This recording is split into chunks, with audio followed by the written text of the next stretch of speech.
Hi hello ನಮಸ್ತೆ. ನಾನು ನಿಮ್ಮ ಕಲಾವಿದ ಕುಂಬಾಲ ಸೊಸೆ.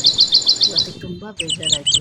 ದೇವಸ್ಥಾನದಿಂದ ಹೊರಗಡೆ ಬಂದಾಗ ಒಂದು ಪುಟ್ಟು ಹಕ್ಕಿ ಕೆಳಗಡೆ ಬಿದ್ದಿತ್ತು.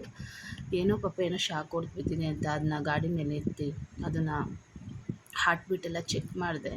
ಅದನ್ನ ಚೆನ್ನಾಗಿ ತಿರುಗಿಸ್ದೆ, ಅಳ್ಳಾಡಿಸ್ದೆ, ಎದೆ ಹತ್ರ ಬಡಿತಾ ಇದೆಯಾ ಅಂತ ನಿಂತ್ಕೊಂಡೆ. ತುಂಬಾ ಬೇಜಾರಾಯಿತು. ಅದು ಸತ್ತೋಗ್ಬಿಟ್ಟಿತ್ತು. ಎಷ್ಟೊತ್ತಾದರೂ ಅದನ್ನ ಕದಲಿಸ್ದೆ, ಅದು ಜ್ಞಾನ ಇಲ್ದೆ ಬಿದ್ದಿದ್ದು. ಸೊ ಬೇಸಿಗೆ ಆಗಿರೋದ್ರಿಂದ ಎಲ್ಲರೂ ತಮ್ಮ ಮನೆ ಮೇಲೆ ನೀರಿಡಿ. ದಯವಿಟ್ಟು ಪಕ್ಷಿಗಳಿಗೆ ಒಂದು ಜಾಗ ಮಾಡಿಕೊಡಿ. ಈ ಪುಟ್ಟ ಪಕ್ಷಿಗಳಿಗೂ ಒಂದು ಬದುಕೋ ಒಂದು ಅವಕಾಶ ಇದೆ ಅಂತ ಹೇಳೋಕ್ಕೆ ಇಷ್ಟಪಡ್ತೀನಿ. ನನಗೆ ತುಂಬಾ ಬೇಜಾರಾಯಿತು. ಇದು ಹಿಂಗಾದ್ಮೇಲೆ ಅಲ್ಲೇ ಇರೋವಂಥ ಒಂದು ಮಣ್ಣಿನ ಹತ್ರ ಹೋಗ್ಬಿಟ್ಟು ನಾನು ಇದನ್ನು ಊತಾಕ್ದೆ.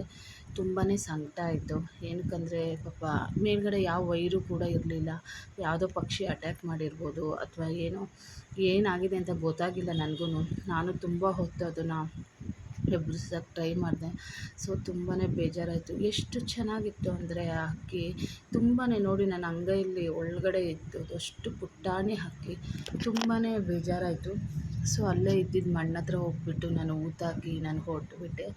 ದಯವಿಟ್ಟು ಪಕ್ಷಿಗಳಿಗೂ ಒಂದು ಅವಕಾಶ ಮಾಡಿ, ಮೇಲ್ಗಡೆ ಟೆರಿಸ್ ಮೇಲ್ಗಡೆ ನೀರಿಡಿ ಅಂತ ಕೇಳ್ಕೊತಾ ಇದ್ದೀನಿ. ಏನಕ್ಕಂದರೆ ಅದಕ್ಕೂ ಒಂದು ಬದುಕೋ ಅವಕಾಶ ಇದೆ ಅಂತ ಅನ್ಕೋತೀನಿ. ಏನಕ್ಕಂದರೆ ಅದು ನಮ್ಮಲ್ಲಿರೋ ಒಂದು ಜೀವಿಯಾಗಿದೆ.